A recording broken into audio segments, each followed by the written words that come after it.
உன்னை இங்க வச்சு பண்ண கிக்கு இல்ல, உன்னை ஊருக்குள்ள தூக்கிட்டு போய் ஊர் ஜனங்க முன்னால வச்சு பண்றேன்னு அங்க தூக்கிட்டு போய் தமன்னாவை புரட்டி புரட்டி எடுக்குது. இப்ப தமன்னாவை ஒவ்வொரு மந்திரமா சொல்லிக்கிட்டே வராங்க. மீதி ஒரே ஒரு மந்திரம், அந்த ஒரு மந்திரம் சொல்றதுக்குள்ள நண்பர்களே, இந்த வீடியோ யார் மனதையும் புண்படுத்தும் நோக்கத்தில் எடுக்கப்பட்டதல்ல. இது ஒரு முற்றிலும் பொழுதுபோக்குக்காக எடுக்கப்பட்ட வீடியோ. அதனால உங்க வீட்டு பிள்ளையா நினைச்சு எல்லாரும் என்னை மன்னிச்சிருக்க. 2025 சிறந்த காஜி பேய் படத்திற்கான சிறந்த காஜி சினிமா அவார்ட் வழங்கப்பட இருக்கு. அதுக்கு விண்ணப்பிக்க ஆசைப்படுறவங்க விண்ணப்பிக்கலாம். என்னப்பா இந்த வருஷமும் நான் தானா? என்ன அடிச்சுக்க சிறந்த காஜி பேய் யாரா இருக்கா? ஐயா, ஒரு புது பேய் வந்திருக்குங்க. நீயா?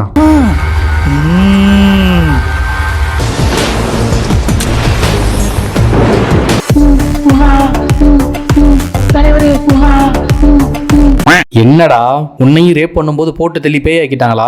அதெல்லாம் இல்லைங்க ரகுபதி, இந்த பார்ட் உள்ள தமன்னாவை ரேப் பண்ற மாதிரி சீன்னு சொன்னாங்க, அதான் செத்து பேயா வந்துட்டேன். நீ ஒரு காஜி பேய்ங்கிறதுனால மட்டும்லாம் உனக்கு சிறந்த காஜி சினிமா அவார்டு கொடுக்க முடியாது. உடையலா 2 நீ மேட்டர் படம் நினைச்சா மேட்டர் படம், சாமி படம் நினைச்சா சாமி படம், சங்கிங்க படம் நினைச்சா சங்கிங்க படம். மொத்தத்துல இந்த உடையலா 2 ஒரு பக்கா கிரிஞ்சு மூவிட பர்போந்திவாயா. வழக்கமா நல்லா போன படத்தை பார்ட் 2 எடுத்து நாசம் பண்றது நம்ம ஊர்ல தான் பார்த்தேன். தெலுங்குலையும் கம்பெனி கொடுக்க ஆள் வந்தாச்சு. இப்ப இந்த உடைலா பார்ட் 1ல திருப்பதிங்கிறவன் ஊர்ல இருக்க பொண்ணுங்க கல்யாணம் ஆகி கண்ணி கழிகிற நேரத்துல இவரை போய் கழிச்சிட்டு வந்துருவாரு. இதனால அந்த ஊரே யாருக்கும் கல்யாணம் பண்ணி வைக்க பயந்து போயிருப்பாங்க. அந்த மாதிரி ஒரு நாள் புதுமண ஜோடிகள் தனியா இருக்கும் போது இந்த காஜி புடிச்சவன் போய் அந்த மாப்பிளைய போட்டு தள்ளிட்டு இவன் அந்த பொண்ணை போட ட்ரை பண்றான். அப்போ அவன் ஒய்ஃப் வந்து அவன் தலையை வெட்டி போலீஸ் ஸ்டேஷன்ல சரண்டர் ஆயிடுறாங்க. இதுதான் இந்த உடைலா பார்ட் 1ஓட ஸ்டோரி. இப்போ இந்த உடைலா 2ஓட ஸ்டோரி என்னன்னா, செத்து போனவன் சமாதியில ஊருக்காரங்க பூரா ஒண்ணு கடிச்சு அவனை பிரேதாத்மாவா கிளப்பி விட்டுறாங்க. அவனும் பேயா வந்து ஊர்ல புதுசா கல்யாணமான பொண்ணுங்களை ஃபுல்லா இஷ்டத்துக்கு வேட்டையாட ஆரம்பிச்சிடறாரு. இவரு காஜிய சாமியாரா வர தமன்னா எப்படி அடக்குறாங்கிறதான் ஸ்டோரி. இப்போ ஓபன் பண்ணா ஒரு ஸ்கூல் போற பொண்ணு கையில லஞ்ச் பேக்க தூக்காம ஒரு பொண்ணோட தலையை வெட்டி போலீஸ் ஸ்டேஷனுக்கு தூக்கிட்டு போகுது. அந்த தலை யாருன்னா பார்ட் 1ல வில்லனை போட்டு தள்ளிட்டு ஜெயிலுக்கு போனாங்கல்ல அந்த ஹீரோயின், அந்த ஹீரோயினோட தலையை வெட்டி இந்த பொண்ணு ஸ்டேஷனுக்கு தூக்கிட்டு போகுது. உடனே அந்த ஸ்டேஷனே மொத்தமா சாக்காய் நிக்கிறாங்க. இப்ப அங்க இருந்து கட் பண்ணி சில மாதங்களுக்கு முன்பு அந்த ஊர்ல என்ன நடந்தது அப்படின்னு காட்டுறாங்க. இப்ப பார்ட் 1ல செத்து போன அந்த திருப்பதிங்கிறவனுக்கு எப்படியாவது பனிஷ்மெண்ட் கொடுக்கணும்னு ஊரே ஒண்ணு கூடி பேசிட்டு இருக்காங்க. ஐயோ, அவன் தான் ஆல்ரெடி செத்து போயிட்டானே, அவனுக்கு நீ பனிஷ்மெண்ட் கொடுக்க போறீங்க? ஆடாம உயிரோட இருக்கும் போது தான் ஒண்ணும் பண்ண முடியல, சரி செத்ததுக்கு அப்புறமா அது ஏதாவது பண்ணலாமே அப்படின்ட்டு ஊரே ஒண்ணு கூடி கிறுக்குத்தனமா ஒரு பிளான் பண்றாங்க. அந்த டெட் பாடியை படுக்க வச்சு சமாதி கட்டினா ரிஸ்க் எடுத்துருமேனு நிக்க வச்சு சமாதி கட்டுறானுங்க. இப்ப எதுக்குடா அவனை நிக்க வச்சு சமாதி கட்டுறானுங்க? அதுக்கு கால் வலிக்கும்ல, அது ஒரு பனிஷ்மெண்ட் நினைச்சு பண்ணிட்டு இருக்கானுங்க. இது கூட பரவாயில்ல, செத்து போனவனை இன்னும் டார்ச்சர் பண்ற பாரு அப்படின்னு அவனை அடக்கம் பண்ணும் போது கோழி அறுத்து அவன் மேல போட்டு அடக்கம் பண்றாங்க. ஏன்டா செத்து போனவன் அதெல்லாம் ஃப்ரை பண்ணியாடா சாப்பிட போறான்? இப்ப இவனுக்கு அடக்கம் பண்ண சந்தோஷத்துல ஊரே ஒண்ணு கூடி ஒரு பொண்ணுக்கும் பையனுக்கும் கல்யாணம் பண்ணி வைக்கிறாங்க. இந்த விஷயம் செத்து போனவனுக்கு தெரிஞ்சிருது. எப்படியாவது வெளியே வரணும் ட்ரை பண்றான். ஒரு பக்கம் அந்த கல்யாண பொண்ணு வேற இந்த பேய பயங்கரமா டெம்ப்ட் ஏத்திட்டு இருக்கு.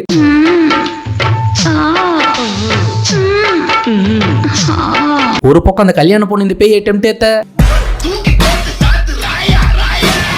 இன்னொரு பக்கம் அந்த பேய் எப்பறம் அந்த வீட்டுக்குள்ள வரலாம்னு போராட. இதுக்கிடையில தான் அந்த பேயை சமாதி கட்டறதுக்கு பிளான் போட்டு கொடுத்தாலும் அந்த சாமியாரு அவன் அந்த பக்கமா வந்து பயவுள்ள ஒண்ணு கடிக்க வேற இடமே இல்லாத மாதிரி அந்த சமாதியில வந்து ஒண்ணு கடிக்கிறான். இதுதான் நல்ல சான்ஸ்னு அந்த பேய் அவனோட யூரின் வழியா டிராவல் ஆகி அந்த அந்தரங்க பகுதி மூலமா அவன் உடம்புக்குள்ள போயிடுது. அந்த பக்கம் கல்யாண பொண்ணு பாலும் பழமும் எடுத்துட்டு போகுது. இங்க பேய் அந்த சாமியார் உடம்புக்குள்ள போய் ஒரு குதிரை மாதிரி கிளம்பி போகுது.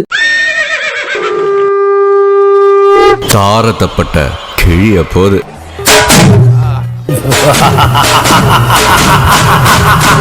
Have a drag.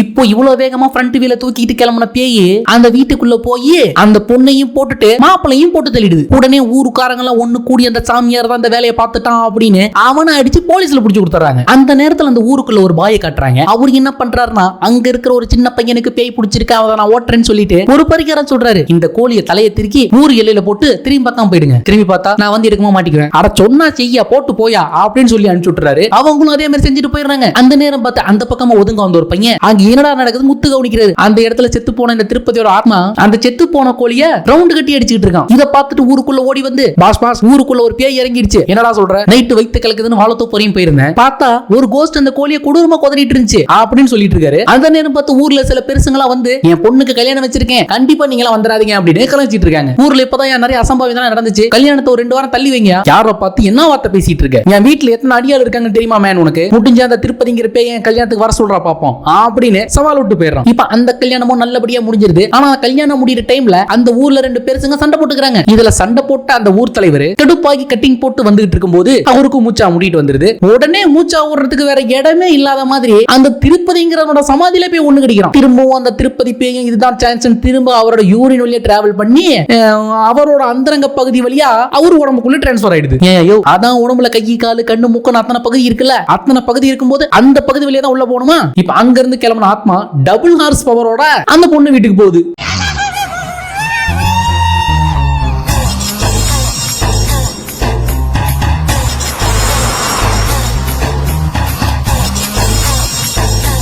கிரியாளா உடம்ப இரும்பாக்கிக்கடா, அடமலா ஆரம்பிச்சு வெளுத்து வாங்க போ. இப்ப அந்த பொண்ணு வீட்டுக்குள்ள போய் தேடி பார்த்தா அந்த பொண்ணு மாப்பிள்ளை அங்க இருக்க மாட்டாங்க. கல்யாணம் எங்க போயிருப்பாங்க அப்படின்னு ஞான திருஷ்டி வழியா பார்த்தா ஃபர்ஸ்ட் நைட்டே நாங்க புதுசா ட்ரை பண்றோம் அப்படின்ட்டு சோழக்காட்டுல அவங்க ஃபர்ஸ்ட் நைட் அரேஞ்ச் பண்ணி வச்சிருப்பாங்க. அதுக்கு நீ இவ்வளவு வெட்ட வெளியாவா? எவனாவது வைத்த கலக்குதுன்னு அந்த பக்கம் ஒதுங்கினா என்ன ஆகுது? உட்காந்து ஃப்ரீ ஷோ பார்த்துட்டு போக மாட்டாங்க. இப்ப அந்த இடத்தையும் அந்த கோஸ்ட் கண்டுபிடிச்சு வந்து அந்த பொண்ணையும் போட்டுட்டு அந்த மாப்பிளையை போட்டு தள்ளிடுது. ஏய் ஒரு நிமிஷம், மாப்பிளையை மட்டும் போட்டு தெளிச்சா இல்ல பொண்ணையும் போட்டு தெளிச்சா? மாப்பிளையை போட்டு தெளிச்சு பொண்ணை போட்டு தெளிச்சு. இப்ப உடனே ஊர்ல இருக்க பெருசுங்களா சேர்ந்து என்ன தைரியம் தான் எங்க ஊர்ல கல்யாணம் பொண்ணு எப்படி நாசம் பண்ணுவீங்க அப்படின்னு அந்த ஊர் தலைவரையும் அந்த ஊர்ல இருக்கிற சாமியாரையும் மரத்துல கட்டி போட்டு போலன்னு பொழக்கிறாங்க. இந்த ஊருக்காரங்க என்ன முட்டாளமா நடிக்கிறானுங்களா? ஐயோ உங்க ஊர்ல தான் இதுக்கு முன்னால அந்த திருப்பதிங்கிறனால இதே சம்பவம் தான் நடந்துட்டு இருந்துச்சு. அப்ப கூட ஆத்மா மேல டவுட் வரல. இப்ப உடனே அந்த பாய் எங்க வந்து நிறுத்துங்க, நீங்க தப்பா நினைச்சு அடிச்சிட்டு இருக்கீங்க, அந்த திருப்பதி ஆத்மா தான் இதெல்லாம் பண்ணிட்டு இருக்குது அப்படின்னு ஊர்ல இருக்கிற எல்லாரையும் கூப்பிட்டு வச்சு அந்த ஆத்மா என்ன அட்ராசிட்டி எல்லாம் பண்ணுது அப்படின்னு சிசிடிவி ஃபுட்டேஜ் போட்டு காட்டுறாரு. அந்த சிசிடிவி ஃபுட்டேஜ்ல அந்த ஆத்மா கோழியை திருடி சாப்பிட்டதே, நைட்ல சைக்கிள் எடுத்துட்டு ஊர் போற ரவுண்ட் சுத்துறதுன்னு எல்லா வீடியோவுமே போட்டு காட்டுறாரு. ஆமா எனக்கு இன்னொரு சந்தேகம், அதுதான் பேயாச்சு காத்து வாக்குல எங்க வேணாலும் போனா வரலாம், அப்படிங்க சைக்கிள் எடுத்து ஓட்டிட்டு இருக்கு. தம்பி அந்த நேரம் கொஞ்சம் கூரை சீப்பா ஓடு, கொஞ்சம் லேபர் பிரச்சனை. ஊருக்குள்ள அங்கங்க சிசிடிவி கேமரா இருக்குது, ஓகே. ஊர் எல்லையில அந்த காட்டுக்குள்ள யாரா கேமரா வச்சது? ஏப்பா உருட்டா இருந்தாலும் இது கொஞ்சம் ஓவர் உருட்டால இருக்கு. இப்ப உடனே ஊர் மக்கள் எல்லாம் நம்பிடுறாங்க. அந்த இடத்துல வந்த போலீஸ் ஆபீசர், என்னடா கதை விடுறீங்களா? நீங்க என்ன சொன்னாலும் நான் நம்ப மாட்டேன். அப்படி அந்த திருப்பதிங்கிற ஆத்மா இருக்கிறது உண்மையா இருந்தா இன்னைக்கு நைட்டு அந்த சமாதியில சேர போட்டு உட்காரண்டா, வந்து என்ன பண்றான் பாக்கலாம் அப்படின்னு அந்த சமாதியில நைட்டு ஃபுல்லா சேர போட்டு உட்கார்றாரு. உடனே ஊர் மக்கள் எல்லாம் போயிட்டு காலையில வந்து பார்த்தா அந்த ஆத்மா அவர் ஒரு ஆணுன்னு கூட பார்க்காம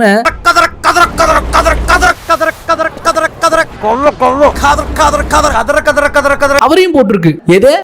காலி பண்ணிடுச்சு. உடனே என்ன பண்றதுன்னு தெரியாம ஊர் மக்கள் எல்லாம் ஒண்ணு கூடி பார்ட் 1ல இந்த திருப்பதிங்கிறவனை போட்டு தள்ளிட்டு உள்ள போனாங்கல்ல அந்த ஃபர்ஸ்ட் ஹீரோயின், அவங்கள பக்கம் கிளம்பி போறாங்க. ஐயோ 6 மாசமா ஜெயில கிடக்குறேன், ஏன்னு எட்டி பார்க்கல, இப்போ உங்களுக்கு ஒரு பிரச்சனை ஒண்ணே கிளம்பி வந்துட்டீங்களா? ஆமா என்ன பிரச்சனை, என்ன பார்க்க வந்திருக்கீங்க? உன் புருஷன் தாமா, அவனை தான் ஆல்ரெடி போட்டு தள்ளிட்டானே. நீ போட்டு தள்ளிட்டோமா, நாங்க சும்மா இல்லாம அவனுக்கு சமாதி பண்றோம் சம்பந்தம் பண்றோம்னு நிக்க வச்சு புதைச்சி அவன் மேல ஒண்ணு கடிச்சு எழுப்பி விட்டாமா. ஆடா பாவீங்களா, யோ அவனை எவ்வளவு கஷ்டப்பட்டு போட்டு தள்ளன, இப்ப இவ்வளவு பெரிய பேயா கிளப்பி விட்டீங்க, இப்ப யாரையும் அவனை கண்ட்ரோல் பண்றது? அதனாலதான் உன்னை கூட்டு போக வந்தோம். நாளா வந்தா என்னையும் போட்டுருவான். உங்களுக்கு உதவி பண்ணணும்னா 40 மைலுக்கு அந்தாண்ட ஒரு இமயமலையில எங்க அக்கா சாமியாரா சுத்திட்டு இருக்கா, போய் அவளை கூட்டிட்டு ஹெல்ப் பண்ணுவான் அப்படின்னு அவங்க அக்காவை பக்கம் அனுப்பிச்சு வச்சிடுறாங்க. அவங்க அக்கா யாரும் தேடி போனா அப்பதான் தமன்னாவை காட்டுறாங்க. இதனால நீங்க முதல்ல காட்டியிருக்கணும். இப்ப அவங்களுக்கு ஒரு இன்ட்ரோ ஃபைட் சீன் வைக்கிறோம் அப்படின்னு கிரிஞ்சித்தனமா ஒரு ஃபைட் சீன் வச்சிருப்பாங்க. இப்ப அந்த சண்டை காட்சிகள் எல்லாம் முடிஞ்சதோ ஊர்க்காரங்க போய் அவங்கள நேர்ல பார்த்து எங்க ஊர்ல இந்த மாதிரி ஏகப்பட்ட பிரச்சனை நடந்துட்டு இருக்கு, நீங்க தான் வந்து உதவி பண்ணணும்னு கேட்க அவங்களும் கிளம்பி வந்துடுறாங்க. வந்தவங்க நேரா அவங்களோட பூர்வீக வீட்டுக்கு போய் அவங்களோட பாட்டி போட்டோ தாத்தா போட்டோ எல்லாம் பார்த்து எமோஷனல் ஆகிட்டு இருக்காங்க. இப்ப உடனே அந்த கோஸ்ட் இருக்கிற இடத்துக்கு போய் அந்த கோஸ்டுக்கு ஒரு முடிவு கட்டுறேன் அப்படின்னு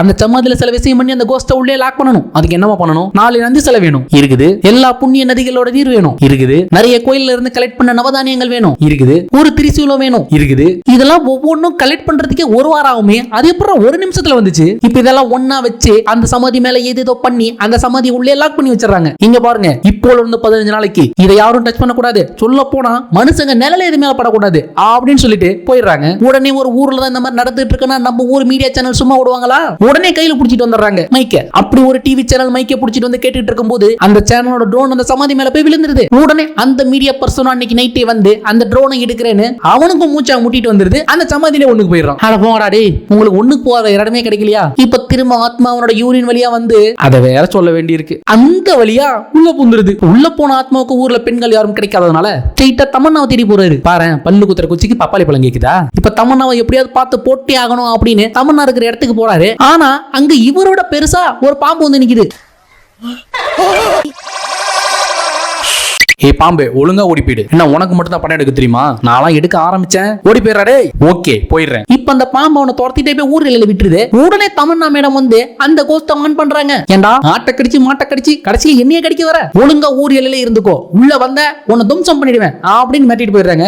இப்ப இவங்களும் ஊருக்கு போய் ஒரு வாரமா அந்த கோஸ்டோட டார்ச்ல இல்லாம ஊரே அமைதியா இருக்குது. அந்த நேரம் பார்த்து ஜெயில இருந்த ஃபர்ஸ்ட் ஹீரோயின் ரிலீஸ் ஆகி வந்துடுறாங்க. இப்போ ஊருக்கு வெளியே இருந்து அந்த கோஸ்ட் இவங்க எல்லாரையும் கூப்பிடுது. ஒரு வாரமா ஆன ட்ரெஸ் எல்லாம் தாடா இருந்த, இப்ப என்னடா திடீர்னு வந்திருக்கிற? திடீர்னு வரல, ஒரு வாரமா போய் எல்லா சாமியாரையும் பார்த்து இருக்கிற மந்திரம் தந்திரம் எல்லாத்தையும் கத்துட்டு வந்திருக்கிற. மந்திரம் கத்துட்டு வந்தியா? ஆமா, சாதாரண பேய் தான் ஆளாளுக்கு ஒண்ணு கிடைக்கிறீங்க. இப்ப நான் சக்தி வாய்ந்த பெரிய பேய்டா அப்படின்னு அந்த பேய்க்கு என்னென்ன சக்தி இருக்குது அப்படிங்கறத காட்டுது. அது மட்டும் இல்லாம என்னையாட அடைச்சு வைக்கிறீங்க, நீங்க இந்த ஊருக்குள்ளே அடைஞ்சு கிடக்கடா அப்படின்னு அந்த ஊரை சுத்தி ஒரு கோடு போட்டுருது. அந்த கோட்டை யாரு தாண்டி ட்ரை பண்ணாலும் அவங்க காலி ஆயிடுறாங்க. இப்ப ஒரு நாள் அந்த ஊர்ல இருக்கிற ஒரு சின்ன பொண்ணுக்கு உடம்பு சரியில்லாம போயிடுது. அந்த கோட்டை தாண்டி போய் ஆகணும். உடனே அவங்க அந்த குழந்தைய தூக்கிட்டு வந்து தமன்னா கிட்ட ஐடியா கேக்குறாங்க. உடனே நம்ம தமன்னா மேடமும் கூறுகட்டத்தனமும் ஒரு பிளான் சொல்றாங்க. இங்க பாரு, நீ தான் அவனோட வைஃப், நீ இப்ப என்ன பண்ற, செக்ஸியா சாரி கட்டிட்டு போயிட்டு அந்த பேயை செடியூஸ் பண்ற. நீ செடியூஸ் பண்ண அந்த கோஸ்டும் அழகுல மயங்கி உன்னை ஏதாவது பண்ண ட்ரை பண்ணிட்டு இருக்கோம். அந்த கேப்ல நாங்க கோட்டை தாண்டி ஊரை விட்டு வெளியில போயிடுவோம் அப்படின்னு ஒரு ஐடியா கொடுக்குறாங்க. என்ன ஒரு கேனத்தனமான ஐடியா. எப்படி பார்ட் 1ல இவங்க தான் அவனை போட்டு தள்ளுவாங்களாம். இவங்க போய் செடியூஸ் பண்ண உடனே அவர் மயங்கிடுவாராம். உடனே இந்த ஃபர்ஸ்ட் ஹீரோயினும் கூறுகட்டத்தனமா போய் செடியூஸ் பண்ண ட்ரை பண்ணிட்டு இருக்கு. இதுல உசாரான கோஸ்ட் அந்த சின்ன குழந்தையோட உடம்புக்குள்ள போய் ஹீரோயினோட தலையை வெட்டி போலீஸ் ஸ்டேஷன்ல கொண்டு வந்துருது. இந்த காட்சி தான் படத்தோட முதல்ல வச்சிருப்பாங்க. இப்ப என்ன பண்ணாலும் இந்த கோஸ்ட கண்ட்ரோல் பண்ணவே முடியலையே அப்படின்னு ஒரு வழியா தமன்னா மேடம் இந்த கோஸ்ட் கிட்ட போய் சரண்டர் ஆயிடுறாங்க. இங்க பாரு, நான் எவ்வளவோ ட்ரை பண்ணி பார்த்துட்டேன், உன்னை என்னால ஒண்ணுமே பண்ண முடியல. நான் என்ன பண்ணா இந்த ஊரை சைலண்ட் ஆக்குவேன், நீ ஒண்ணும் பண்ணாம ஒரு அரை மணி நேரம் என்னோட ஒத்துழைத்தால் நான் இந்த ஊரை சைலண்டா விட்டுறேன் அப்படின்னு கோஸ்டும் யதார்த்தமா கேட்க தமன்னாவும் பதார்த்தமா ஓகேன்றாங்க. இதுக்கு எதுக்கடா இவங்க ஆரம்பத்துல இருந்து சாமியாரெல்லாம் காமிச்சிங்க, இதுல இவங்கள சாமியார காமிச்சு 27 வருஷம் இமயமலையில அப்படி என்னத்தான் பண்ணாங்க? உடனே அன்னைக்கு நைட் டைம் எல்லாம் பிக்ஸ் பண்ணிட்டு தமன்னாவும் வீட்டுக்குள்ள போய் அவங்க போட்டிருக்கிற மாலை எல்லாம் கழட்டி வச்சுட்டு உடவை கட்டிட்டு ரெடி ஆயிடுறாங்க. ஆனா அந்த கோஸ்ட் என்ன ஒரு பஞ்சுவாலிட்டியை மெயின்டைன் பண்ணா சொன்ன டைம்க்கு கரெக்டா வந்துரும். இதுக்கிடையில தான் படத்துல ஒரு ட்விஸ்ட் வச்சிருக்காங்க. அதாவது என்னன்னா, ஓம் நமச்சிவாய அப்படிங்கிற மந்திரத்தை 1,10,10 கோடி தடவை யார் உச்சரிக்கிறாங்களோ அவங்க கண்ணு முன்னால சிவன் வருவாராம். அந்த மாதிரி தமன்னா இதுல 1,10,10 கோடிக்கு வெறும் 10 மந்திரம் மட்டும் தான் பாக்கி இருக்கும். சோ அந்த கோஸ்ட் இவங்களை ஏதாவது பண்றதுக்குள்ள அந்த 10 மந்திரத்தையும் சொல்லிட்டாங்கன்னா சாமி வந்து காப்பாத்திரும். இதுதான் இந்த படத்தோட மிகப்பெரிய ட்விஸ்ட். ஏதோ கரெக்டா இந்த டைம்ல 10 மந்திரம் மட்டும் மிச்சம் இருந்திருக்கு. இதே ஒரு 1,00,000 மந்திரம் மீதி இருந்திருந்தா என்ன ஆகிருக்கும்? தமன்னாவுக்கு கொடூரமா 3 குழந்தை பிறந்திருக்கும். இப்ப வந்த கோஸ்ட் வந்த உடனே வேலையை முடிக்காம உன்னை இங்க வச்சு பண்ண கிக் இல்ல, உன்னை ஊருக்குள்ள தூக்கிட்டு போய் ஊர் ஜனங்க முன்னால வச்சு பண்றேன்னு அங்க தூக்கிட்டு போய் தமன்னாவை புரட்டி எடுக்குது. இப்ப தமன்னாவும் ஒவ்வொரு மந்திரமா சொல்லிக்கிட்டே வராங்க. மீதி ஒரே ஒரு மந்திரம், அந்த ஒரு மந்திரம் சொல்றதுக்குள்ள அந்த சீன்லாம் இங்க இல்ல, வாங்க. அந்த கோஸ்ட் நம்ம தமன்னாவை அடிச்சு காலி பண்ணிடுது. ஏயோ அந்த பொண்ணு போடுறேன்னு தான் டீலிங் போட்டு தள்ளுறேன், டீலிங் போடவே இல்லையே. இப்ப அந்த ஒரு மந்திரத்தை தமன்னா வாயில இருந்து சொல்ல வைக்கிறதுக்காக அந்த ஊர்ல இருக்கிற பொண்ணு கோயிலுக்குள்ள போய் அங்க இருக்கிற நந்தி சிலை கிட்ட ப்ளீஸ் எப்படியாவது அந்த அக்காவை காப்பாத்திருக்கேன் அப்படின்னு சொன்னதும் அங்க இருக்கிற நந்தீஸ்வரர் எழுந்து வந்து தமன்னாவுக்கு சக்தி கொடுக்குறாங்க. இல்ல ஊருக்குள்ள கிட்டத்தட்ட ஒரு வருஷமா என்னென்னமோ நடந்துகிட்டு இருக்கு, அப்பெல்லாம் வெளியில வராத சாமி தமன்னாவுக்கு சக்தி கொடுக்கணுங்கிறதுக்காக மட்டும் வெளியில வந்திருக்கு. அதுதான் எனக்கு ஒரு ஆச்சரியம். இவ்வளவு தூரம் ஏஞ்சி வந்து தமன்னாவுக்கு சக்தி எல்லாம் கொடுத்துட்டு போக முடியுதுன்னா அப்போ இந்த ஆத்மாவை சாமியை காலி பண்ணி இருக்கலாமே. தம்பி, அந்த நேரம் கொஞ்சம் கூரை சீப்பா ஓடு, கொஞ்சம் லேபர் பிரச்சனை. இப்ப தமன்னாவுக்கு சக்தி வந்ததும் அந்த மீதி இருக்கிற ஒரு மந்திரத்தையும் சொல்லிடுறாங்க. சொன்ன உடனே சிவனே நேரடியா வந்து தமன்னா கையில சூலத்தை கொடுத்து கொலை சொல்றாரு. ஏங்க சிவன் சார், தமன்னாவுக்கு ஒரு பிரச்சனை உடனே இவ்வளவு வேகமா கிளம்பி வந்தீங்க, இந்த ஊர்ல ஆல்ரெடி ஏகப்பட்ட பொண்ணுங்க இவனால உயிரை விட்டுச்சுங்க, அப்பெல்லாம் ஏன் சார் வரல? இப்ப ஒரு வழியா தமன்னாவை அந்த பேய போட்டு தள்ளின உடனே இந்த கிரிஞ்சு படமும் முடிஞ்சது. இதுல பாத்ரிக்கு லீடு வேற. அட போங்கடா, பேய் படம் எடுக்கிறேன்னு பேத்தனமா எடுத்து வச்சிருக்கானுங்க. இந்த ஒடேலா 2ல இந்த பேயே சாமியெல்லாம் கொண்டு வராம இருந்திருந்தாலே ஓரளவு கூடி இருக்கும். தேவையில்லாம இவனை பேயாக்கி இவன் அழிக்கிறதுக்கு தமன்னாவை சாமியாக்கி படத்துல எந்த அளவுக்கு கிரிஞ்சு பண்ண முடியுமோ அந்த அளவுக்கு கிரிஞ்சு பண்ணி விட்டாங்க.